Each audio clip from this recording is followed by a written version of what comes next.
Él es el diputado y economista José, muy activo en el Twitter, muy activo también lo fue en la Asamblea y ahora, gracias a esa actividad, está en el exilio, exactamente, ¿no?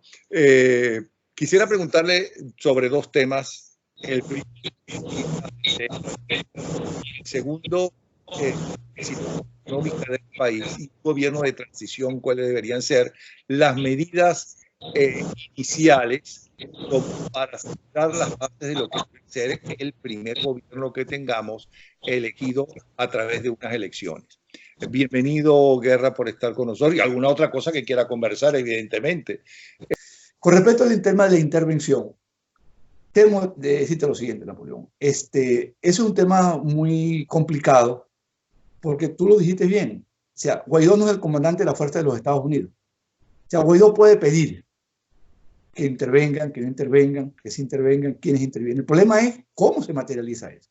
Porque en los Estados Unidos esto tiene que pasar, salvo casos especiales, por una decisión del Congreso, que fue una de las grandes críticas que se le hace a la guerra de Vietnam, que comenzó sin una aprobación del Congreso de la República de los Estados Unidos.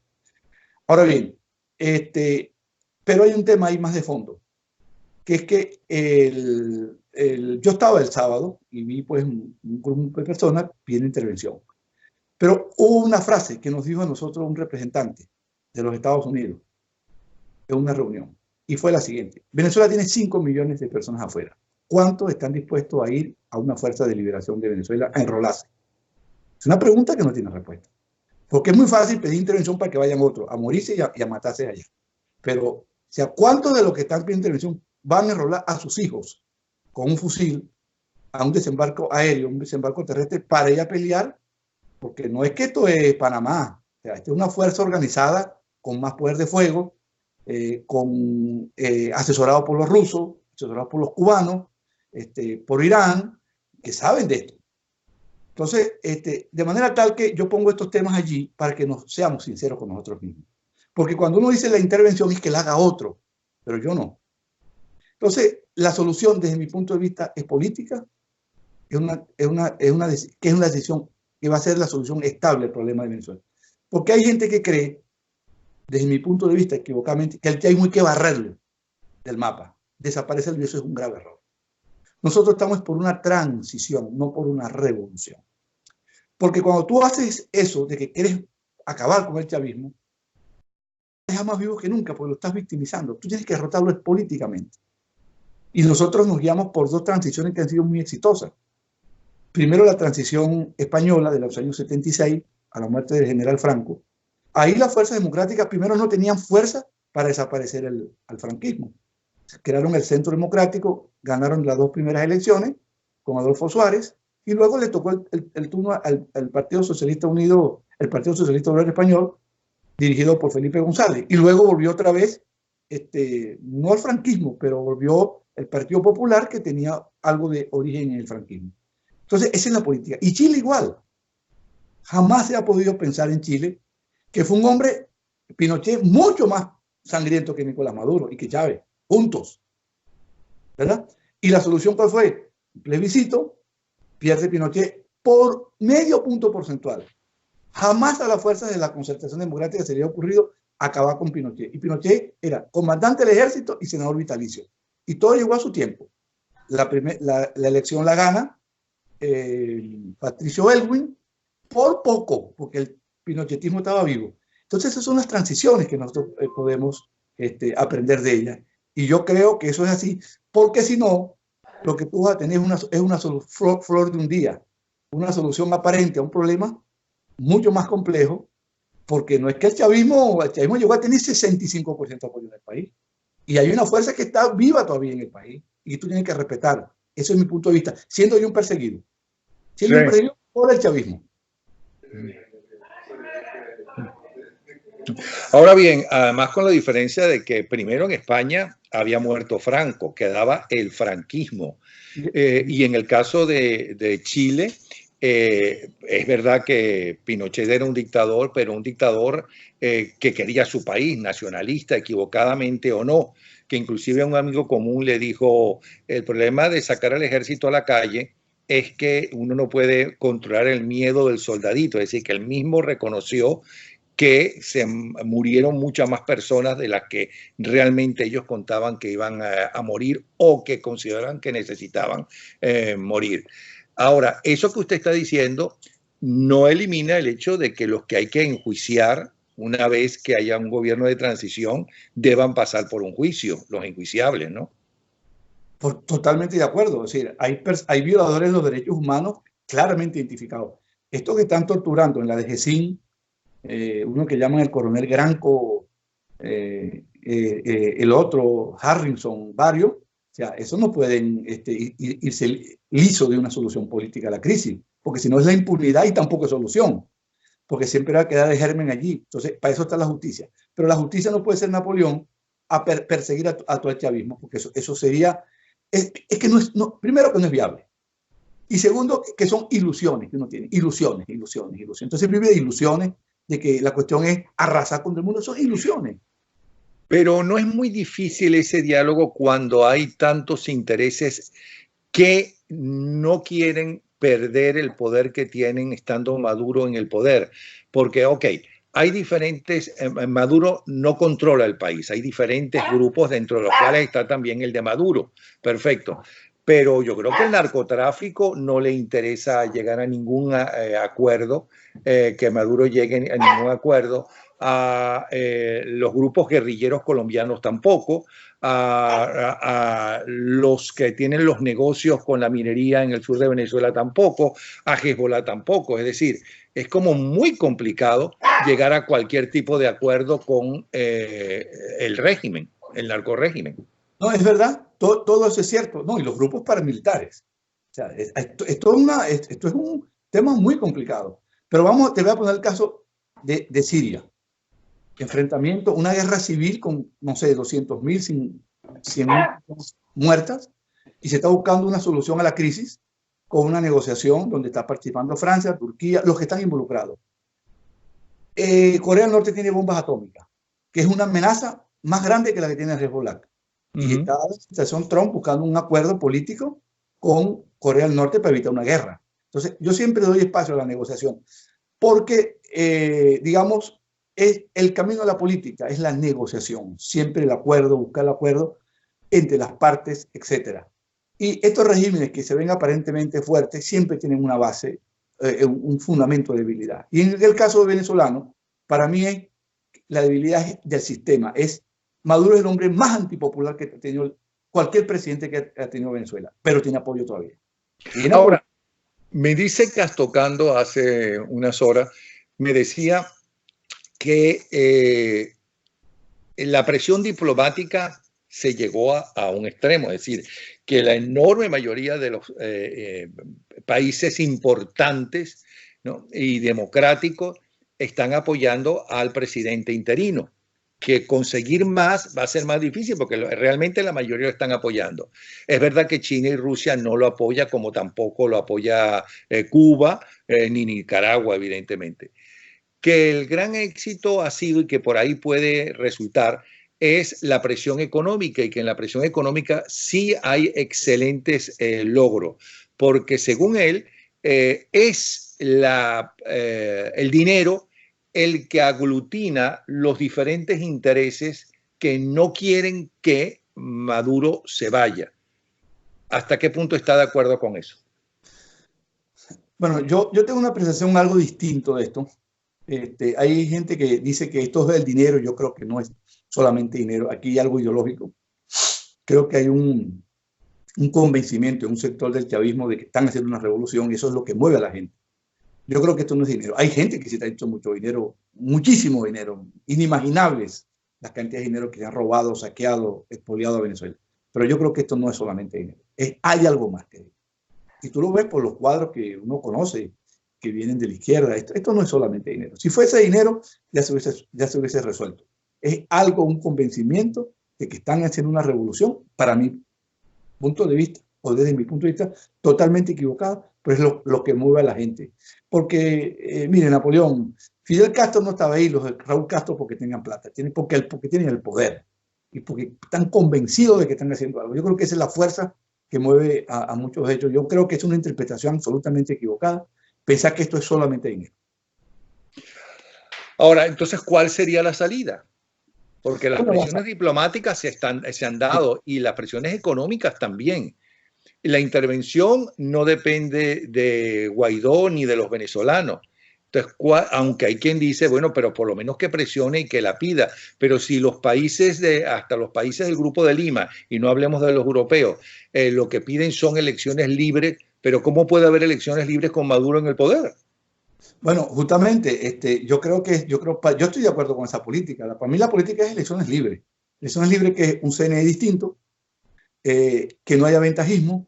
Ahora, ¿eso es imposible? No, eso es posible. Ahora, lo que no es posible es que nosotros tenemos que poner los pies en la tierra. O sea, porque nosotros estamos, viviendo de ilusiones y pensar que vas a tener una elección totalmente competitiva como en los Estados Unidos. Eso no existe en ninguna parte, ni va a existir, menos en Venezuela. Pero unas condiciones en condiciones medianamente aceptables. Nosotros le ganamos las elecciones a Maduro, contando los votos. Entonces, eso es lo que tenemos que buscar. Porque entonces, la otra es, y con todo el respeto, Napoleón, con todo el respeto, el caso de los cubanos que están en Cuba. La invasión de Vallacochino, esperando que Fidel se muriera. O sea, y ahí está. Y sigue allí. Entonces, es ilusiones, es willful thinking, es espejismo. Entonces, hay que buscar una salida política, porque si tú al chavismo le vas a decir que tú lo vas a barrer y que tú lo vas a meter todo para La Haya, no va a haber nunca solución. Primero, porque no es viable. Y segundo, porque se van a trincherar y los matan en el poder, pero jamás te van a permitir ningún tipo de elección. Entonces, es una elección donde tiene que haber una garantía. Yo estoy de acuerdo con una ley de amnistía. Con una ley de amnistía, porque la amnistía no es para nosotros, nosotros nada más, es también para los otros. O sea, como hubo en Venezuela en los años 70, cuando Caldera. O sea, ¿qué hizo la guerrilla en Venezuela? Fue una guerra civil prácticamente. El ejército mató gente, la guerrilla mató gente.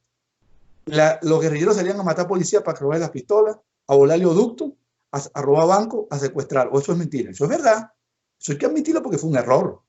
¿Y qué hizo Caldera? Bueno, vamos a hacer una ley de amnistía, vamos a legalizar los partidos en un proceso gradual, vamos a sacar a los dirigentes que están presos, salieron casi todos presos, unos se quedaron en la lucha armada y el país encontró una vía de pacificación.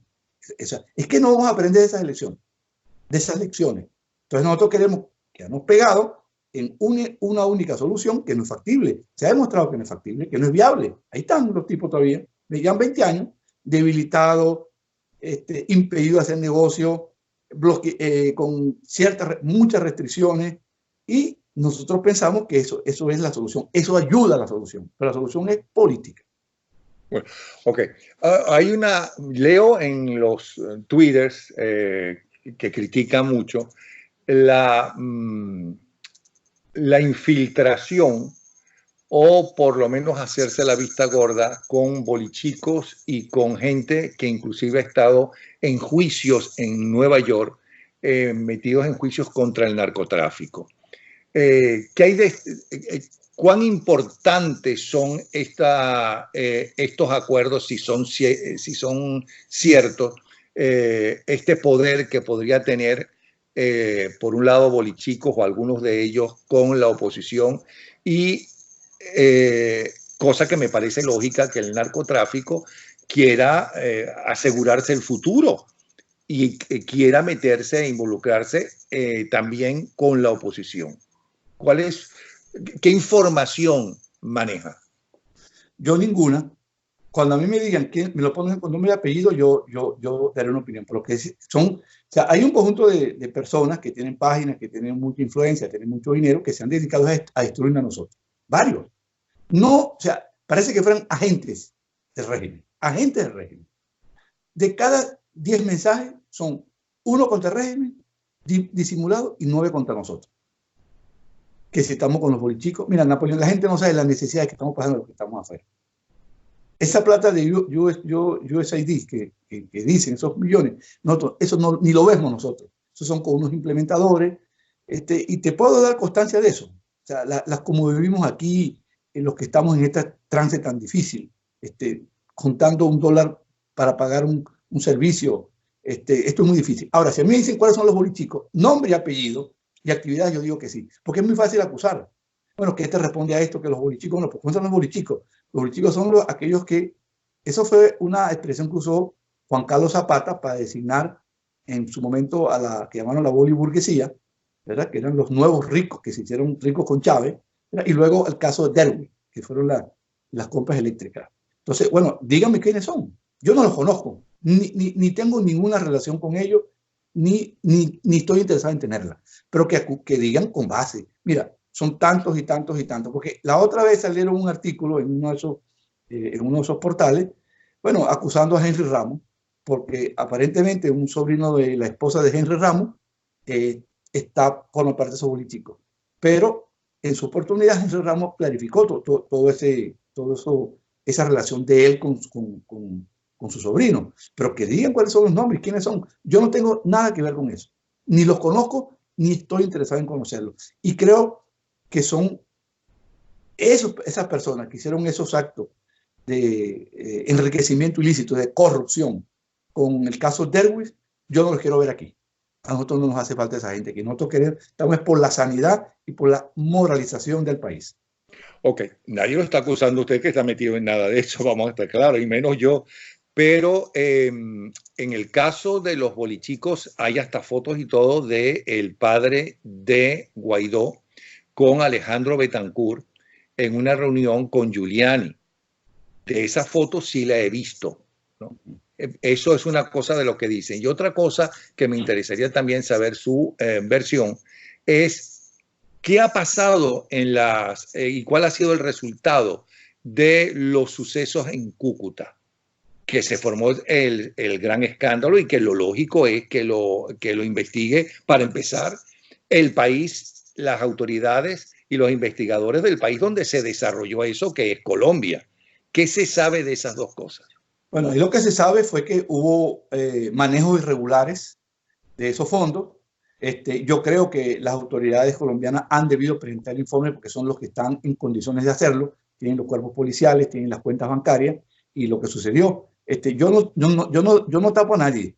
O sea, yo no tapo a nadie, pero yo creo que ahí faltó precisión, los involucrados, los montos, porque no fue la ayuda humanitaria, fueron unas contribuciones privadas que también está mal que se hayan utilizado como se utilizaron y se señalaron, pero yo creo que ha faltado un informe completo para que esas cosas se esclarezcan y no vuelvan a suceder.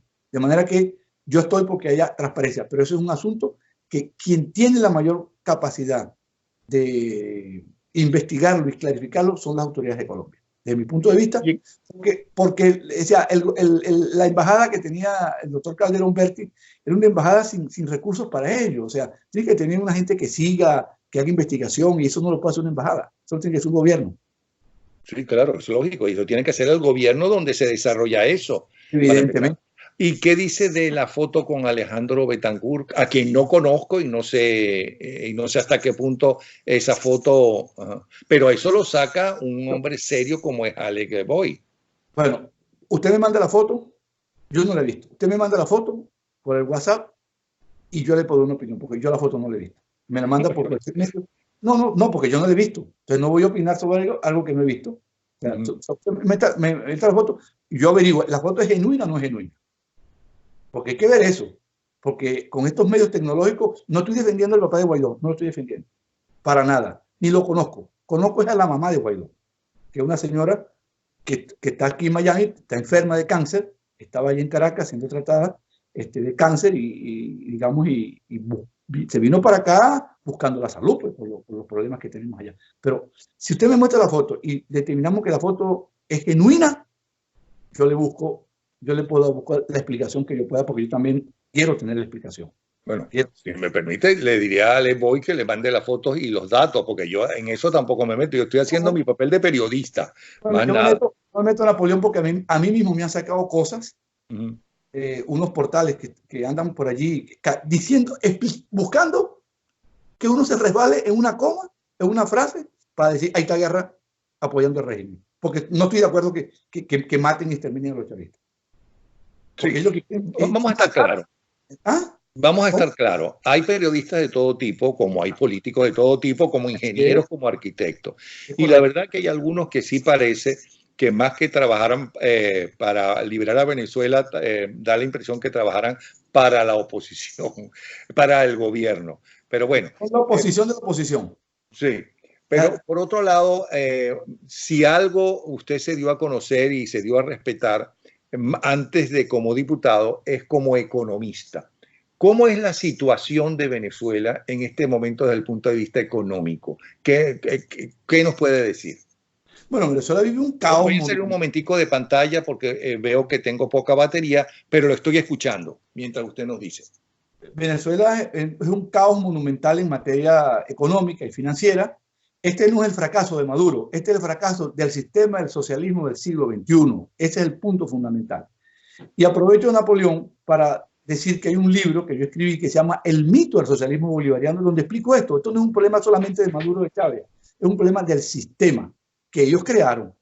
Ahora, Venezuela es un país ahorita que tiene una dolarización de facto, tiene una dolarización en los hechos caótica, donde está excluido el 80% de los venezolanos que no pueden comer, no pueden consumir porque no tienen los dólares. Y aquellos que reciben dólares, de los que reciben dólares, ¿verdad? Los que reciben 150 o 200 dólares mensuales, que es lo que le pueden mandar, tampoco les alcanza porque los precios también están subiendo de manera acelerada.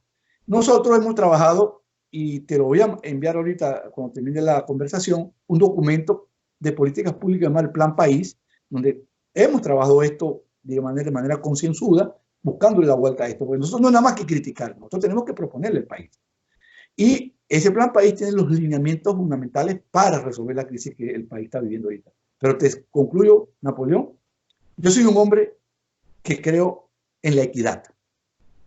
Yo soy economista y yo creo que los mercados funcionan, pero los mercados solos no son suficientes. Hay que hacer políticas públicas en busca de la equidad. Una sociedad altamente desigual a mí no me gusta, porque eso crea resistencia. Ahí está Chile, 30 años de crecimiento y ve cómo estalla ese país de un día para otro. Había algo que no está bien allí. No estaba bien allí. No nos vamos a dar cuenta de eso. No nos vamos a dar cuenta de esto. Vamos a seguir ignorando a los que no tienen. Yo creo que una sociedad equitativa. Y eso está allí en ese documento llamado Plan País, donde están esas políticas sociales para ayudar a la gente. Hay gente que dice, no, darle a los pobres es populismo. Napoleón, aquí hay una generación que ni siquiera puede pensar porque no come. No le vas a ayudar con la escuela, por ejemplo, con el cuaderno, con el vaso de leche, con la beca para que el muchacho estudie. No le vas a dar nada. Lo va a dejar a su cuenta. ¿Qué es lo que vas a tener ahí? El enemigo potencial para que te tumben mañana. Porque en la ignorancia y en medio del desespero es que cabe el discurso que dio Chávez. Nosotros no podemos repetir esa experiencia. Jamás. Que no vuelva a ocurrir. Pero eso se hace con política, no persiguiendo.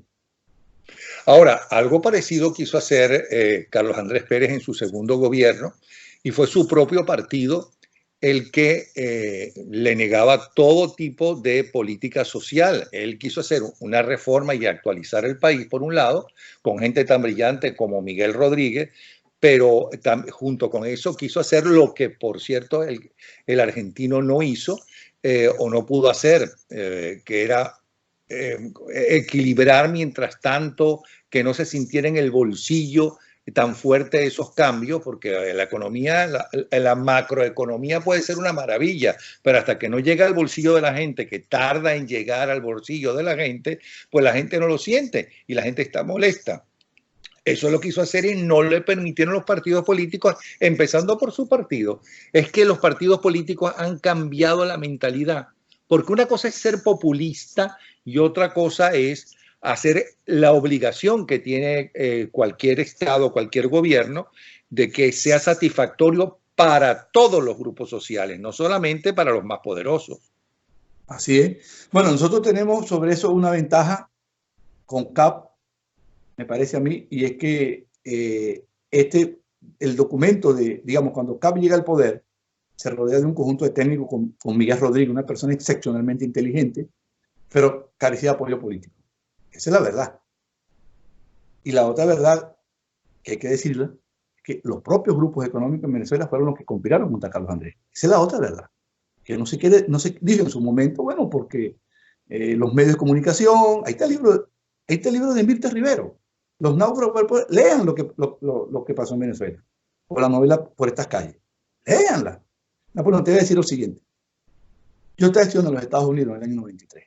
Yo vine para acá a hacer un posgrado y me regresé. Terminé mi posgrado y me fui para Venezuela. Llegué en junio del año 93, plena efervescencia por estas calles. Cuando yo vi los 3 primeros capítulos de esa novela, dije, este es un plan no solamente para tumbar a Carlos Andrés, sino para acabar con el sistema venezolano. Un Estado fallido, el malandraje hecho gobierno, y ahí estaba. Ah, pero como eso era rating, publicidad, país que no tenía control de cambio, los bolívares eran iguales a dólares, pero dale, esto nos trajo hasta acá, esto nos trajo hasta acá, esto nos trajo hasta acá. Ahora los responsables somos nosotros y no los que crearon las condiciones para que Chávez se instalara. Ahora bien, la ventaja que tenemos nosotros, creo yo, es que este plan país, aquí es un acuerdo político de los principales partidos que tienen el 90% de los votos, el 95% de los diputados, pero también están las academias, están los gremios profesionales, los sindicatos, las universidades, las federaciones de centros. Nosotros hemos logrado, Napoleón, hacer más de 1.200 encuentros en el país y en el exterior para ponernos de acuerdo en lo básico. Y luego viene la implementación. Ahora, todo está sujeto a la incertidumbre. Bueno, nadie sabe, pero por lo menos las líneas las tenemos claras y la coherencia en torno a una idea. Y no es muy importante que todo el mundo a todo nivel conozca esos puntos básicos. No es muy importante la información.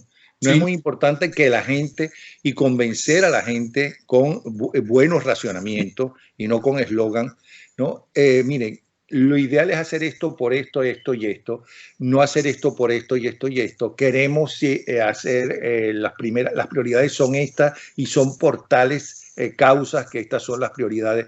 Eso no es muy importante. Fundamental. Y por eso es que te voy a mandar el documento a ti, porque acuérdate que en Venezuela nosotros no tenemos medios. O sea, no sé si tú sabías, Napoleón, hay una orden de Conatel que ninguna televisión, ningún radio puede entrevistar a los diputados que estamos fuera del país. Y los que estamos fuera del país son los que están en el documento Plan País. Digamos, el alcance mediático es esta oportunidad contigo, que me entrevista Carla Angola, Ciudadano, los medios que pueden hacerlo. Nosotros nos desaparecieron de la opinión pública. Ellos quieren desaparecernos. Por eso que nosotros acudimos a las redes sociales, este programa como el tuyo, y bueno, hasta donde nos llegue el cañón de la información, porque estamos fuera de los medios, estamos fuera de los medios, una política expresa de sacarnos los medios, los que quedan, pues, en Venezuela. Ustedes además tienen una ventaja, no vayan a pensar, que estas redes sociales ahora son más poderosas que los poderosos de antes, es decir, que las emisoras a nivel nacional y sobre todo entre la gente joven y la gente adulta. Y eso lo tienen todos los medios sociales, porque no es que solamente lo tenga la clase media o la clase alta. Un teléfono, ¿no?, lo tiene todo el mundo, especialmente en Venezuela, la mayoría, entre otras cosas, por razones de seguridad. Y para informarse. Por eso. Entonces, lo máximo que creo que puedo pedirle es que me encantaría que toda la semana nos haga un breve resumen para que llegue no a la clase media necesariamente, sino a la clase más humilde y menos desinformada, con un lenguaje que ellos lo entiendan, y si ellos lo entienden con ese lenguaje que no es de un economista para hablar con otros economistas o un hombre de la clase media para hablar con otra gente de la clase media, lo va a entender todo el mundo. Con mucho gusto, me parece bien. Y eso lo multiplicamos en las redes. Con mucho gusto, Napoleón, nos comprometemos con eso. Ya la semana que viene estamos montados en eso.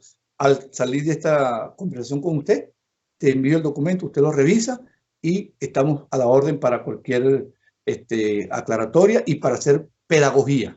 Porque queremos hacer pero empezamos mal, que me está tratando de usted. O sea, el respeto. Yo soy formado en el grupo escolar Juan Pablo Rojas Paúl de Río Caribe cuando la educación era de calidad. Y a nosotros nos enseñaron a decir a la gente usted. A la gente mayor. No mayor, a usted. El respeto por encima de todo. Pero bueno, ahora, eso de que ya hay una idea básica en común es fundamental. Esa es la mejor noticia que ha dado a lo largo de esta conversación. Eso es fundamental. Y es verdad que no lo tuvo Carlos Andrés, porque también es verdad que Carlos Andrés, su campaña fue populista, es decir, regresamos a la gran Venezuela cuando él sabía que con él, por muy buenas que hayan sido las medidas que pensaba plantear, no íbamos a regresar a la gran Venezuela porque se necesitaban años para hacerlo, no solamente un gobierno, ¿no? No sé, no 4 ni 5 años. Ahora bien,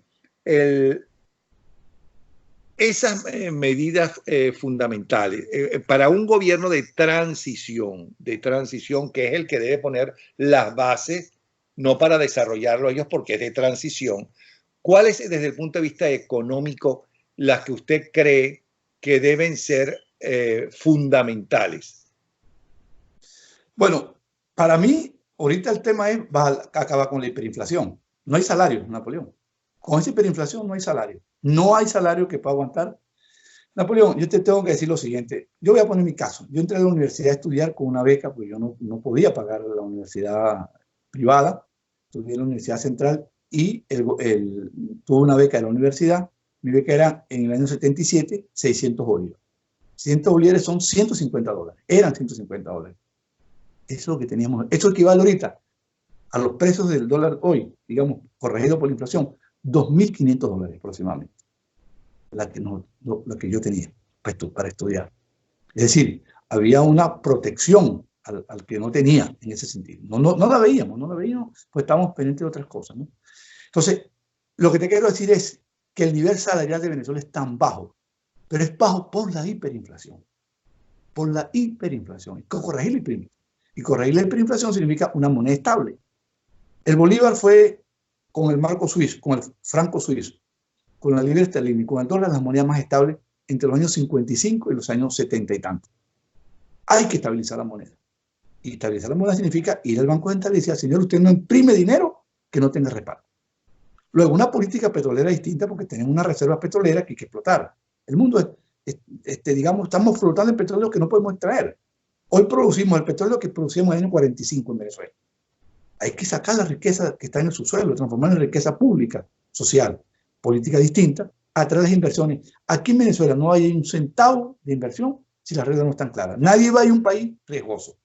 El marco, porque la ley es para cumplirla. Entonces, una nueva política petrolera. Y con eso, una nueva política de estímulo amigable con el sector económico. Nosotros tenemos que ser amigables, darle garantías, certidumbre, certeza al que va a invertir. Y una política social para ayudar al que no puede. ¿Tú vas a seguir regalando la gasolina? No puedes seguir regalando la gasolina. ¿Tú vas a seguir regalando la electricidad? No puedes seguir regalando la electricidad. ¿Tú vas a seguir despilfarrando el agua? No puedes seguir despilfarrando el agua. Tienes que cobrar los servicios. Pero la gente tiene que poder pagarlo. Entonces ahí está la política social. Entonces son los ejes articuladores de las soluciones que nosotros estamos trabajando en esto todos los días prácticamente. Eso es muy importante y están claros entonces que eso se puede lograr. Sí se puede, claro, por supuesto que se puede lograr.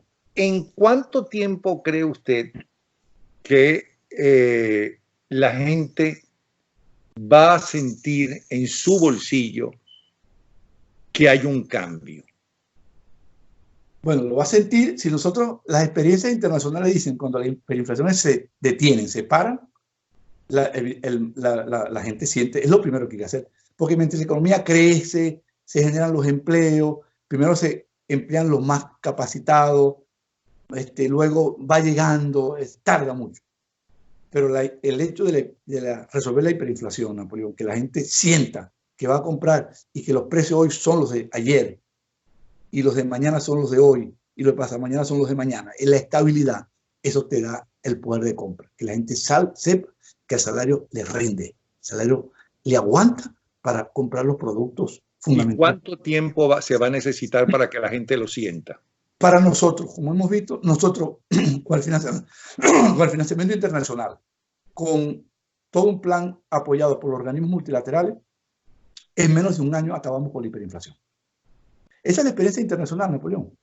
Esa es la experiencia internacional de las hiperinflaciones, que son relativamente fáciles de acabarla y de estabilizar la moneda, si hay la voluntad política y el apoyo financiero para hacerlo. Sí, porque que haya de nuevo alimentos y con buen precio los alimentos, eso es prácticamente inmediato, porque para empezar, los primeros que están interesadísimos en surtir de alimentos de una vez a los venezolanos son los empresarios colombianos que los tenemos al lado. O sea, Así es. conseguir que de repente uno pueda escoger y pueda conseguir los productos que está buscando no es tan difícil, pero bajar la inflación ya es más complicado. Se necesita, como usted dice, yo pensaba que era más tiempo, pero un año para una cosa tan complicada que la gente lo sienta no es tan largo. No, Napoleón, no. Mira, Napoleón, la experiencia internacional sobre las hiperinflaciones, las grandes hiperinflaciones que se han acabado, se acabaron en 4, 5, 6 meses. La de Bolivia, la en América Latina, la más virulenta fue la de Nicaragua, la de Bolivia, la de Perú, eso se acabaron 5 o 6 meses. O sea, cuando se tomaron las medidas adecuadas. Esa es la experiencia internacional. Lo que es más difícil es que la economía crezca. Al principio crece muy rápido porque todos los recursos están subutilizados, pero cuando se empiezan a utilizar de nuevo, hay que instalar las máquinas, la mano de obra calificada, las tecnologías, buscar los mercados, es más complicado. Pero la hiperinflación, la experiencia internacional, y Venezuela no va a ser la excepción, suele acabar de manera rápida. Pero quien habló de un año fue usted, eso fue lo que yo le entendí. No, sí, es así, hablé de un año, por supuesto que hablé de un año. Pero ¿y por qué en otros países fue de 4 a 6 meses? Porque estaban en situación menos grave que la venezolana. Sí, menos grave, exactamente. Porque el problema de nosotros es que la destrucción no tiene comparación con lo que ha ocurrido en el mundo. Este es el caso único en el mundo de un país en guerra, devastado económica y financieramente. Ahora, ¿no siente que también es importante quitarle las empresas a los políticos en el gobierno, sino que las empresas deben ser privadas y que lo que tiene que ser muy bueno para el gobierno es la recaudación de los impuestos con los cuales entonces se ayudaría justamente a mejorar la situación de los más humildes, a mejorar la situación de la educación, que haya una educación del Estado y también una educación privada. ¿No cree que eso es importante? ¿No cree que hasta ahora el presidente venezolano, el que fuera, unos con más poder, otros con menos poder, era, por un lado, el jefe del ejército, tenía las armas. Por otro lado, tenía la mayor influencia y responsabilidad en la principal empresa del país, que era el petróleo, de donde vivía la mayoría de los venezolanos. Y por otro lado, cuando ganaba el candidato de gobierno, solía ser en la Asamblea Nacional el partido que mayor votación, lógicamente, tenía y mayor poder tenía. Por lo tanto, estaba involucrado directamente y podía presionar directamente a justamente los tres poderes. Y una democracia es que haya independencia de los poderes. ¿No cree que la dirigencia en el Estado, sea el partido que sea, lo que debe es interesarse en esas políticas para mejorar la situación de todo el mundo y no es manejar desde una arepera, porque con Chávez Frías hasta manejaban areperas, hasta PDVSA? No, yo te resumo de la siguiente manera. Yo no creo en el Estado empresario. No creo en eso. Creo en el Estado social. Educación, salud, infraestructura, servicios públicos y obviamente el orden, digamos, interno de la República. Ese Estado que tiene líneas aéreas, que tiene, digamos, vende tarjetas telefónicas, fabrica bloques, tiene agricultura, o sea, yo no creo en eso, porque eso le resta recursos. En economía hay un principio que no falla, que es que los recursos son escasos y las necesidades son múltiples. Entonces, dólar que tú metes en una fábrica, compra un avión, una línea para que dé pérdida, para que viajen los los administradores gratis con su familia, es $1 menos que tú le das a la educación. Yo no creo en eso. Creo que el Estado tiene que acotarse a lo fundamental, y lo fundamental es un Estado orientado con vocación social y las empresas productivas y los servicios en manos del sector privado. Eso es mi punto de vista. Pero los que no están de acuerdo con usted y conmigo, porque estoy totalmente de acuerdo con usted, pueden decir tranquilamente que cuando más mejoró la situación del venezolano en toda su historia fue desde Pérez Jiménez hasta Carlos Andrés Pérez I, Sí. que se convirtió en el país de mayor movilidad social del mundo, y no fue un poco más allá, porque esta misma gente asegura, y cosa que además es verdad lo que dice, es que el quinto plan de la nación colapsó porque uno hace esos planes, ¿no?, a futuro, sin contar con el boom y con la invasión prácticamente que hubo, gracias a que Venezuela estaba mucho mejor que los otros países latinoamericanos, de un gentío que colapsó hospitales, que colapsó todo lo que tenía el país. Y entonces bajó la calidad de vida de muchos venezolanos. Que la formación de la clase media fue justamente con ese Estado que era el dueño de las empresas más importantes como PDVSA, etcétera. Y que PDVSA llegó a ser privada, cuando era del Estado, tan buena o mejor que cuando era privada. ¿Qué dice usted a eso? No, yo no estoy de acuerdo con eso. Yo creo que el problema para mí, que comenzó con Carlos Andrés Pérez, uno, fue que estatizó demasiado la economía.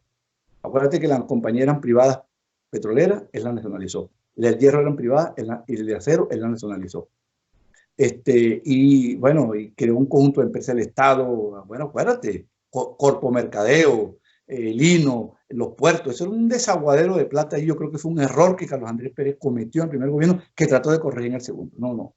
Venezuela creció apuntalado en la riqueza petrolera. Yo creo que la inmigración le hizo un gran favor a Venezuela. Yo no soy de los que dice que, bueno, porque es que queríamos ver solamente, digamos, españoles, italianos, portugueses, pero cuando llegaron, y después llegaron los argentinos en los 70, también llegaron los haitianos. O sea, es de todo, ¿no? Eso es lo que nos da una riqueza a nosotros. De manera que yo pienso que el problema estuvo en que CAP 1 se desbordó desde el punto de vista del estatismo, y yo creo que eso está, o sea, cuando la plata petrolera, el dinero petrolero no alcanzó, se fue a la deuda, y dejó un país totalmente endeudado, que no pudo pagar la deuda, y luego vino el colapso del 18 de febrero del 83, cuando se acabó la fiesta y el país, digamos, se despertó de un día para otro, endeudado, arruinado, y sin poder pagar la deuda. Ahora, ¿usted cree que Venezuela podrá regresar realmente? ¿Hay bases para pensarlo? ¿Y en cuánto tiempo, si la afirmación es, si es una afirmativa la respuesta, a ser ese país que teníamos en los años 50, 60, 70 y hasta los 80? Ese país donde el odio era lo menos importante que había, ¿no? Prácticamente no existía, que la gente progresaba, que apareció la clase media como nunca antes. ¿Y de dónde viene la clase media? De la clase humilde, de la clase pobre, que se convierte en clase media. Todo eso cree que hubo una auténtica revolución, porque si alguien hizo la revolución, fueron los primeros gobiernos venezolanos, una revolución en la educación, una revolución en la construcción de viviendas populares como nunca antes se había hecho. Aquí había más solamente la Universidad de Central de Venezuela, y esto dicho se le salió a Fidel Castro, ¿ok? Solamente la Universidad Central de Venezuela tenía más alumnos que toda Cuba, la cantidad de universidades, la importancia y la calidad de la mayoría de todas esas universidades, y desde el punto de vista cultural. Es decir, en Venezuela había más, en un momento dado, más orquestas sinfónicas a lo largo del país y en proporción de habitantes que en Francia, por ejemplo. Sí. ¿Esa Venezuela la volveremos a vivir o ya es otra época, no solamente para Venezuela, sino para el resto del mundo? Mira, yo te dije que la hiperinflación se puede resolver rápido. Estos problemas no se resuelven rápido. Estos problemas van a tardar. Y van a tardar porque Venezuela es como un bosque que tiene unos pinos verdes, bonitos, y un incendio y quemó los pinos. Hay que resembrar los pinos, hay que cuidar los pinos, que vuelvan a crecer sanos, ¿verdad? Y se vuelva a reconstruir. Yo, de verdad, esta vez, recuperar el ingreso que tuvimos en los años 80, Napoleón, nos va a tardar mínimo 20 años. Eso es la verdad. Yo no te puedo decir a ti mentira. No, que esto es rápido. No. Es rápido bajar la hiperinflación, pero que la economía crezca, que la economía genere los puestos de trabajo, eso va a tardar. Y que genere el ingreso por habitante. El ingreso por habitante. La economía va a tener que crecer, Napoleón, a un ritmo de 8, 7% consecutivo durante 25 años. Chile, que era un país miserable en los años 70, cuando pues se da lo de Pinochet, tiene el ingreso hoy 30 años después de crecimiento sostenido. No es crecimiento un año, no, es de crecimiento sostenido. Y yo creo que hay que sembrar las bases para eso. Y ya para cerrar, Napoleón, te diría lo siguiente. ¿Tenemos con qué? Tenemos las ideas, tenemos la gente, tenemos la disposición. Lo que nos falta es un poco de más empuje para buscar una solución política que nos permita materializar todo eso que el país está anhelando, porque la situación de desespero y de ruina que viven los venezolanos, Napoleón, es inconmensurable.